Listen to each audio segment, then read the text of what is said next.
Assalamualaikum warahmatullahi wabarakatuh. Alhamdulillahi alamin. Asyhadu an la ilaha illallah wa asyhadu anna Muhammadar Rasulullah. Allahumma shalli ala Muhammad wa ala ali Muhammad. Rabbi shrah li sadri wa yassir li amri wahlul 'uqdatam min lisani yafqahu qawli. Pada kesempatan video ini, kami akan menyajikan terkait dengan topik boykot pedofilia, boykot ideologi liberal. Panggung hiburan memang dunia paling permisif alias serba boleh. Hampir-hampir tak punya filter mana yang baik dan mana yang buruk. Keangkuhan terus saja dipertontonkan. Kasus bebasnya pelaku pelecehan seksual terhadap anak Saiful Jamil mengonfirmasi kebenaran itu. Begitu keluar dari lapas Cipinang, Jakarta Timur, pelaku pedofil yang sebelumnya penyanyi dangdut itu disambut euforia seperti pahlawan. Prosesi pengalungan bunga seolah menjadi momentum pengampunan. Pelaku maksiat itu bahkan pulang dengan mobil bak terbuka, melambaikan tangan sumringah kepada para penggemarnya. Sebuah parade kematian moral yang memprihatinkan. Setali tiga uang, media massa segera menggelar karpet merah untuk sang pedofil, memanggungkan kembali sang kontroversi. Layar kaca pun sempat memberitakan kebebasan sang pedofil, tanpa memikirkan perasaan keluarga korban. Juga, perasaan masyarakat Indonesia yang dibuat geram oleh kelakuannya. Media massa seolah ingin memberi kabar baik bagi para penggemar bahwa idolanya sudah bebas. Tak butuh waktu lama, pelaku pedofil ini akan segera menghipnotis masyarakat kembali seperti dulu kala. Terbukti, saluran YouTube Saiful Jamil masih eksis. Panggung hiburan akan senantiasa memanggungkan wajahnya di mana-mana. Andai petisi boykot dari berbagai elemen masyarakat yang peduli tak segar ditandatangani. Na'udzubillahi min zalik. Sanksi sosial. Kita mengerti. Mungkin saja penjara telah menjadi jalan tobat bagi sang pelaku. Semua berharap demikian. Jangan ada lagi korban pelecehan oleh sang pedofil yang kini telah bebas. Tetapi jangan lupa, ini adalah kejahatan moral yang dilakukan oleh seseorang yang berpengaruh. Sedikit banyak, perilakunya menjadi inspirasi bagi para penggemarnya. Penjahat moral layak mendapat sanksi sosial. Hal ini penting untuk menyadarkan masyarakat mana yang pantas dibela dan mana yang pantas dilulukan, dan mana yang sama sekali tidak pantas dan diberi sambutan. Penting untuk mendudukkan kebenaran pada tempatnya. Jangan karena pelakunya orang terkenal, kebenaran menjadi bias, kemaksiatan menjadi dimaklumi. Perlawanan masyarakat yang memboikot sang pedofil bukan bermaksud menutup pintu tobat, tapi sebagai ikhtiar untuk menutup perilaku amoral selanjutnya. Bayangkan jika masyarakat terus-menerus mengidolakan pedofil. Kejahatan ini pun lambat laun akan menjadi kebenaran. Pikiran masyarakat terhipnotis oleh paham permisif, yakni serba boleh.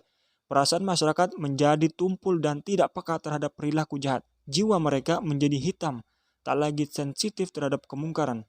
Namun, tengoklah media massa kita, alih-alih ikut memberi sanksi sosial atau membela kepentingan anak, media massa malah ikut memberitakannya. Padahal seharusnya mereka ikut memboikotnya dari pemberitaan.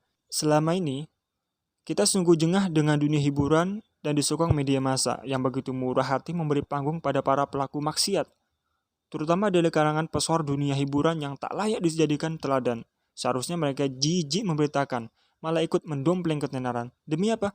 Tentu saja demi pundi-pundi rupiah yang dihasilkan dari rating pemberitaan. Pelaku pedofilia, prostitusi artis, dan skandal dunia hiburan itu adalah santapan sampah di dunia digital yang terus dijejalkan kepada para pemirsa. Kontroversi demi kontroversi dipaksakan untuk diterima sebagai sebuah informasi, padahal sama sekali tidak dibutuhkan. Bahkan hanya merusak pola pikir dan pola sikap masyarakat awam. Hanya semakin mengaburkan mana yang baik dan mana yang buruk. Laknat Allah. Allah subhanahu wa ta'ala melaknat perilaku pedofilia, karena termasuk perbuatan yang sangat terlarang.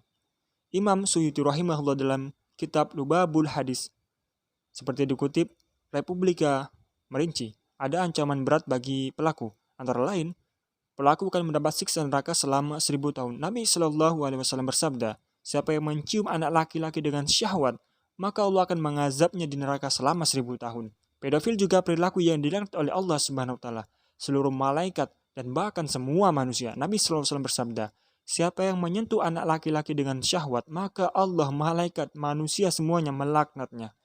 Yang mengerikan, besarnya dosa pedofilia seperti dosa berbuat zina dengan ibu kandung. Nabi Shallallahu Alaihi Wasallam bersabda, siapa yang mencium anak laki-laki dengan syahwat, maka seakan-akan ia menzinahi ibunya 70 kali. Dan siapa yang menzinai ibunya sekali, maka dosanya seperti ia membunuh 70 nabi. Langit dan bumi mengutuk perbuatan pedofilia. Sabda Nabi SAW, jika seseorang anak laki-laki dipegang dengan syahwat, maka arsy berguncang dan langit berkata, "Wahai Tuhan kami, apakah kami diperintah untuk menyambarnya?" Bumi pun berkata, "Wahai Tuhan kami, apakah kami diperintah untuk menelannya?" Na'udzubillahi min zalik. Jika Allah Subhanahu wa taala dan Rasulnya sallallahu alaihi wasallam mengutuk perbuatan ini, bagaimana dengan manusia? Tak terlindungi. Pedofilia itu adalah kejahatan yang mengancam keselamatan anak-anak, generasi penerus yang seharusnya dijaga dan dilindungi. Mereka rentan menjadi korban kekerasan baik fisik, verbal maupun seksual. Mereka tidak memiliki kemampuan untuk melindungi dirinya sendiri. Kewajiban orang tua, masyarakat, dan negara yang menjamin perlindungan ini. Namun, perlindungan itu masih sebatas angan. Bahkan di era pandemi, kejahatan terhadap anak masih marak. Kasus kekerasan seksual seperti pemerkosaan dan pencabulan terhadap anak mendominasi. Komisi Perlindungan Anak Indonesia atau KPAI menyebut ada 419 kasus anak korban kekerasan seksual pada tahun 2020. Kasus kekerasan fisik 249 dan 119 anak menjadi korban kekerasan psikis. Anak korban sodomi atau pedofilia dan penculikan mencapai 20 kasus. Kekerasan pada anak, termasuk kejahatan pedofilia, adalah noda dari penerapan sistem sekuler. Sistem yang menjauhkan agama dari kehidupan ini menjadi biang kerok maraknya kemaksiatan, termasuk kejahatan seksual terhadap anak-anak. Sebab, sistem ini dibangun di atas landasan liberalisme alias kebebasan tanpa terikat pada aturan Tuhan. Peradaban liberal menyuburkan perilaku amoral termasuk pedofilia. Sungguh tak bisa berharap perilaku pedofilia akan tersingkir dari peradaban sekuler ini. Tak bisa berharap juga dunia akan ramah anak, dan tak bisa berharap juga media massa membela kepentingan anak. Kejahatan terhadap anak ini tidak mungkin terjadi jika tingkat keimanan individunya tinggi. Situasi masyarakat dilingkupi suasana keimanan dan negara menerapkan sistem yang bersumber dari wahyu ilahi. Karena itu, bila anak ingin terlindungi, tak ada kata lain selain membuang sistem ini, sistem sekuler ini kita buang dan menggantinya dengan sistem buatan ilahi.